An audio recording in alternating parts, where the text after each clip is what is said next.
घडामोड या सगळ्यातली म्हणूया. आपण येऊ आता ह्या त्या मुद्द्यावर पण आपण चर्चा करूया.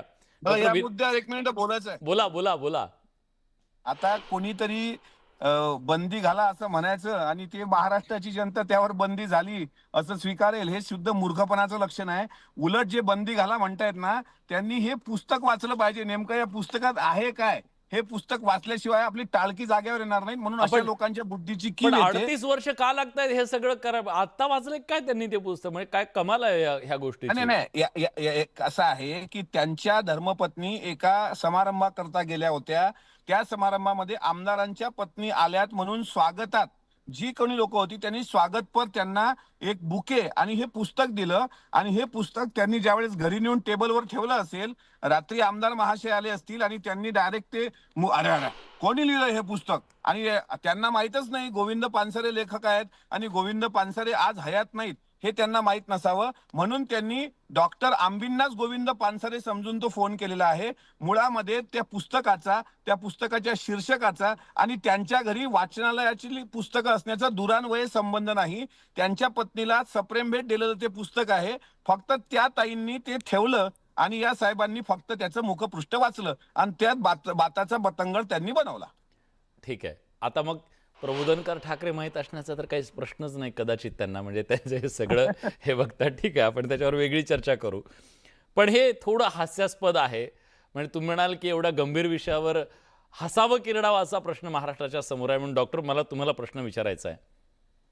या महाराष्ट्रामध्ये ते म्हणाले आत्ता की आमदार म्हणून त्यांनी दिलगिरी व्यक्त केली, तुमच्या मनाचा मोठेपणा.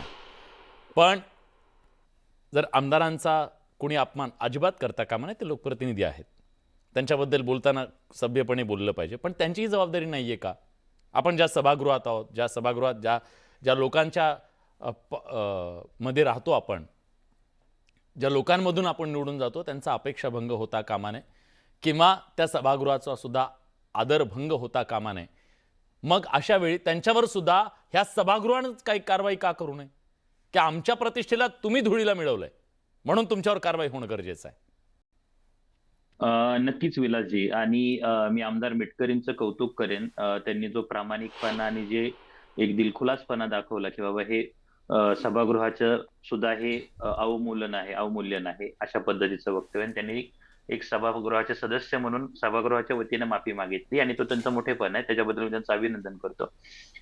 हा जो प्रकार आहे म्हणजे एक आमदार साधारण 3 ते 4 लाख लोकांचं प्रतिनिधित्व करतो, ऍडल्ट लोकांचं. एक खासदार एक 10 ते 15 लाख लोकांचं प्रतिनिधित्व करतो. ज्यावेळेस आपण या लोकांसाठी बाहेर उन्हातान्हात जाऊन वोटिंग करतो, दिवस दिवस लोक स्वतःचा रोजगार बुडवतात, रांगेत जाऊन थांबून आबालवृद्ध म्हणजे बालक नाही पण 18 वर्षाच्या पासून अगदी वयोवृद्ध पासून लोक जातात.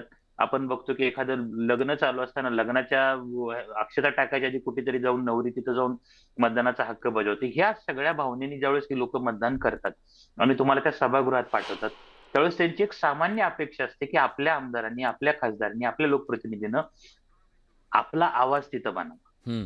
आणि आपला आवाज बनताना आपल्यासाठीची जे काही कामं असतील, सिव्हिल वर्क्स काय असतील, काही महत्वाचे विषय असतील, काही कायदे असतील, या संदर्भात या लोकांनी कॉन्ट्रीब्युट करावं. आमदार संजय गायकवाड यांच्याबद्दल कुठलीही उठावं आणि युट्यूबवर तुम्ही फक्त आमदार संजय गायकवाड कॉल रेकॉर्डिंग एवढं फक्त कुणी सर्च करा, तुम्हाला असे ढीगभर कॉल सापडतील ओळीनं. म्हणजे एक असतं की एक इन्सिडेंट घडला एखाद्या क्षणी एखाद्या माणसाकडून सराईत आहेत असं तुम्हाला म्हणायचंय. सराईत आमदार सिरियल ऑफेंडर ज्याला म्हणतो आपण कायद्याच्या भाषेत, सिरियल ऑफेंडर. आणि हे सिरियल ऑफेन्सेस यांचे का लपले जात आहेत? कारण दरवेळेस हे सत्तेत आहेत किंवा हे आमदार आहेत, ह्या दोन्ही गोष्टींमुळे त्यांच्यावर दरवेळेस पांघरून घातलं जातं. लॉ एन्फोर्समेंट एजन्सी त्यांच्या विरोधात कुठलीही कारवाई करत नाहीत आणि त्याच्यामुळे त्यांचं धैर्य अजून वाढत चाललेलं आहे. आणि मी अगदी प्रामाणिकपणे आणि अत्यंत एकनाथ शिंदेच्या बद्दलच्या असणाऱ्या आदरपूर्वक सांगतो की एकनाथ शिंदेच्या पक्षासाठी असा आमदार त्यांच्या पक्षात असणं हे अत्यंत धोकादायक ठरू शकतं. त्यांचं एकंदरीत रेप्युटेशन, त्यांच्या पक्षाची जी भूमिका आहे त्याच्याशी हे पूर्णतः विसंगत आहे. मी स्वतः शाळेत असताना ते पुस्तक वाचलं. मी साधारण 95-96 साली ते पुस्तक वाचलंय. मी एक नॉन पॉलिटिकल माणूस आहे, मी 30 वर्षापूर्वी वाचू शकतो माझ्या लहानपणी. पण हे आमदार आहेत आणि ह्यांना आजपर्यंत हे पुस्तक वाचलं नाही, हे अत्यंत म्हणजे हास्यास्पद गोष्ट आहे. त्या पुस्तकाची प्रस्तावना आपले जस्टिस पी.व्ही. सावंत होते, त्यांनी लिहिलेली आहे. एक हायकोर्ट आणि सुप्रीम कोर्टाचे जे न्यायमूर्ती होते, अत्यंत नामांकित असे न्यायमूर्ती, त्यांनी त्या पुस्तकाची प्रस्तावना लिहिली आहे. हम्म. आता हे असं पुस्तक की ज्याला एवढ्या थोरामोठ्याने नावाजलं, महाराष्ट्रातल्या घराघरात हे पुस्तक वाचलं गेलं हम्म. आणि शिवाजी महाराजांच्या इतिहासाकडे जो एक फक्त हिंदुत्ववाद्यांनी जो लिहिलेला इतिहास होता, त्याच्यापेक्षा एक वेगळा, एक अल्टरनेटिव्ह व्हर्जन आपण ज्याला म्हणू. हा. भले कॉम्रेड पानसरे कम्युनिस्ट असतील, पण त्यांनी ऍटलिस्ट शिवाजी महाराजांची एक दुसरी बाजू दाखवली की जी बाबा सर्व धर्मांना समान मानणारी बाजू होती, त्या धर्माधर्मांमध्ये भेद न करणारी. वैचारिक आणि दृष्ट्या जे- त्यांनी काही मांडू द्यात, पण त्यात कुठे त्यांनी महाराजांचा अवमान उपमर्द- होईल, उपमर्द उपमर्द ते केलंय का? केलेला अजिबात हा. नाहीये. आपण जसं आमदार मिटकरी साहेबांनी सांगितलं की शिवाजी हे एक आपुलकीनं आपण बोलतो. हो. आता ते शिवाजी ह्या नावात जी जो आहे तोच मुळात आदरपूर्वक आहे. हम्म.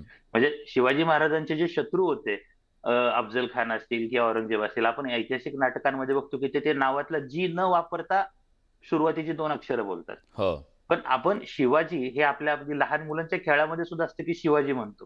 हम्म. म्हणजे शिवाजी हे आपण लहानपणापासून घरघरात, गाण्यात, खेळात वापरलं गेलेलं आपण शिवबा संबोधन पण आहे. म्हणतो, म्हणजे शिवबा लाडानं. म्हणतो, हा. जसं अगदी जसं तुकोबा, विठोबा, ज्ञानोबा तसे शिवबा. हम्म. सो जी किंवा बा हे आपल्यासाठी हे अत्यंत आदरपूर्वक आणि प्रेमपूर्वक असणाऱ्या गोष्टी. सो त्याच्यामुळे शिवाजी असं म्हणण्यात त्यांचा काहीतरी उपमर्द होतोय, त्यासाठी त्यांना हे करायला पाहिजे किंवा त्यांचं सगळीकडे पूर्णतः त्यांचं अख्खं पूर्ण नाव घेतलं पाहिजे, हे दरवेळेस शक्य होत नाही. आणि कुणी जर ती क्लिप एकदा पूर्ण व्यवस्थित ऐकाल ना तुम्ही, मी तुम्हाला रेकॉर्ड तुमच्या स्टुडिओला विनंती करेन, त्या क्लिपची सुरुवात तुम्ही ऐकवा, जिथं हे आमदार बोलतात. ते म्हणतात आमच्या शिवाजीला, आणि तिथं ते थांबतात, लगेच शिवाजी महाराजांना, असं म्हणजे ते स्वतः बोलताना सुद्धा पहिल्यांदा आमच्या शिवाजीला म्हणतात. हम्म. ते डायरेक्ट शिवाजी महाराजांना असं बोलत नाही. सो हा फरक आहे की आपल्या महाराष्ट्राच्या घराघरात बोलला जाणारा शब्द हा शिवाजी. आता हे आंबेडकरांच्या बाबतीत पण मागच्या तुमच्या एका डिबेटला मी आलो होतो, नुसतं फक्त मी आंबेडकर किंवा बाबासाहेब म्हणलं तर लगेच एक जणांनी माझी डायरेक्ट माझा निषेध निषेध वगैरे केला केला, तुमचा. लगेच निषेध केला की का तुम्ही असं पूर्ण नाव का घेत नाही. नाही गरजेचं मला वाटत. माझ्यासाठी मला हे लोक मला हे याबद्दल ना डॉक्टर विचारायचं आहे. प्रशांत देशमुख आपल्यासोबत